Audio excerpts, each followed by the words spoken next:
Why did Achilles hate Agamemnon? The real story explained.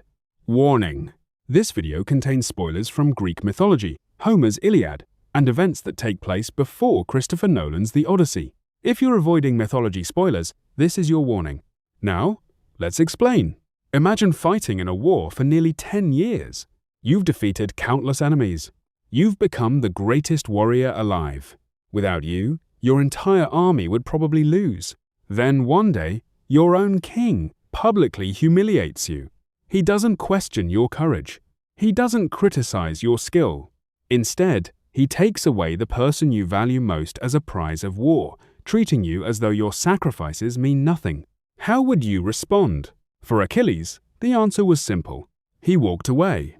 His decision shocked the entire Greek army and nearly changed the outcome of the Trojan War forever. Many people believe Achilles hated Agamemnon because they argued over a woman. But the truth is much deeper than that. Their conflict was about pride, honor, respect, and the dangerous consequences of arrogance. It became one of the most famous rivalries in all of Greek mythology and ultimately led to the deaths of countless warriors.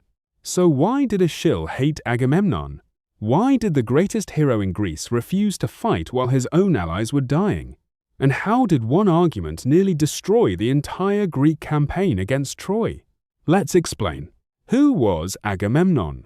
Before understanding the conflict, we first need to understand Agamemnon. He wasn't the strongest warrior in Greece. That title belonged to Achilles. Instead, Agamemnon was the king of Mycenae and the supreme commander of the Greek forces during the Trojan War. Every Greek king, including Odysseus, Ajax, Nestor, and Achilles, fought under his overall command. Agamemnon possessed enormous political power. But leadership and popularity are not always the same thing. Many respected his authority. Few truly admired him. He was proud, ambitious, and determined to prove his status above everyone else. Those qualities would eventually bring him into direct conflict with Achilles. Why the argument began. The conflict started after the Greeks captured a nearby city during the Trojan War. Among the prisoners were 2 women.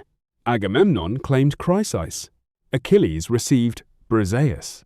In the ancient Greek world, these women were considered war prizes, symbols of victory and honor.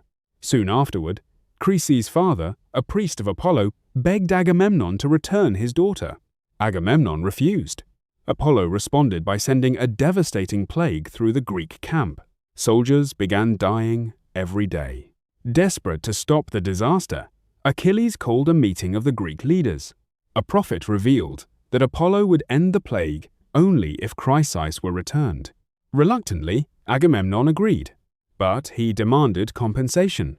If he lost his prize, someone else would lose theirs, and he chose Briseis. It was never really about Briseis. Many people assume Achilles became furious because he loved Briseis. While later stories sometimes portray a deeper relationship between them, Homer's Iliad places the real focus elsewhere. For Achilles, Briseis represented his honor. Greek heroes measured their status through the rewards they earned in battle. By taking Briseis away, Agamemnon publicly declared that Achilles' achievements meant nothing. It was a deliberate insult in front of the entire army. To Achilles, that humiliation was worse than any physical wound. He tells Agamemnon that while others enjoy the rewards, he is the one risking his life on the battlefield. In his eyes, Agamemnon was claiming glory without earning it. That is why Achilles' anger became legendary. Achilles refuses to fight. Instead of attacking Agamemnon, Achilles made a far more devastating choice. He refused to fight. He withdrew himself and his Myrmidon warriors from the war. This decision changed everything. Without Achilles, the Greeks began losing battle after battle. The Trojans pushed them back. Ships burned. Morale collapsed. Agamemnon eventually realized he had made a terrible mistake. He offered magnificent gifts: gold, treasure, weapons, even Briseis herself. But Achilles refused every offer. His pride had been wounded too deeply. No amount of wealth could restore the honor Agamemnon had taken away. Patroclus changes everything. As the Greeks continued to suffer, Achilles' closest companion, Patroclus, could no longer watch his friends die. He begged Achilles for permission to wear his armor and lead the Myrmidons into battle. Achilles agreed but warned him not to chase the Trojans all the way to Troy. Patroclus ignored that warning. After driving the Trojans back, he continued the attack. There, he encountered Hector, Troy's greatest warrior. Hector killed Patroclus.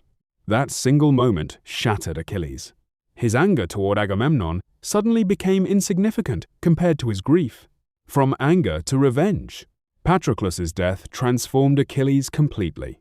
He returned to battle, not for Agamemnon, but to avenge his fallen companion. He received magnificent new armor forged by the god Hephaestus. With unstoppable fury, Achilles swept through the Trojan army. Eventually, he confronted Hector outside the walls of Troy.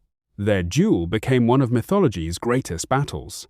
Achilles defeated Hector and dragged his body behind his chariot, an act that showed how deeply grief had consumed him. Although he had returned to the battlefield, his relationship with Agamemnon was never truly repaired. The war continued because of necessity, not forgiveness. Why this story still matters. The conflict between Achilles and Agamemnon is more than an argument between two powerful men. It explores timeless questions about leadership and respect. Can a leader demand loyalty without showing respect? Can pride become more dangerous than the enemy itself? The Greeks nearly lost the Trojan War not because Troy was unbeatable, but because their greatest heroes allowed personal pride to divide them. Homer places this lesson at the very beginning of the Iliad. The poem doesn't begin with the fall of Troy. It begins with Achilles' anger. That tells us everything about the story's true focus. The greatest threat wasn't always outside the city walls.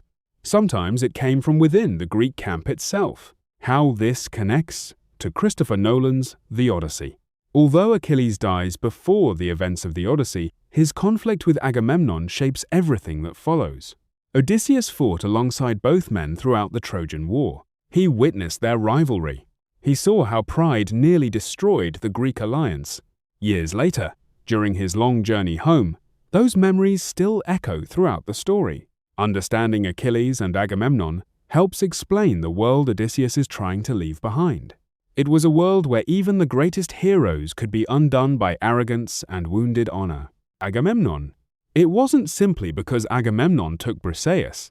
It was because Agamemnon publicly stripped away Achilles' honor, treating the greatest warrior in Greece as though his sacrifices meant nothing. That single act triggered one of mythology's most famous conflicts, nearly cost the Greeks the Trojan War, and set in motion the tragic events that followed. In the end, Achilles didn't return to battle because he forgave Agamemnon. He returned because he had lost someone far more important. And that makes this story one of the most powerful explorations of pride, grief, and redemption in all of Greek mythology. What do you think? Was Achilles justified in refusing to fight, or should he have put aside his pride for the sake of the Greek army? Share your thoughts in the comments below. If you enjoyed this video, don't forget to like, subscribe, and turn on notifications for more The Odyssey explainers, Greek mythology stories, movie breakdowns, and hidden details. Thanks for watching, and I'll see you in the next video.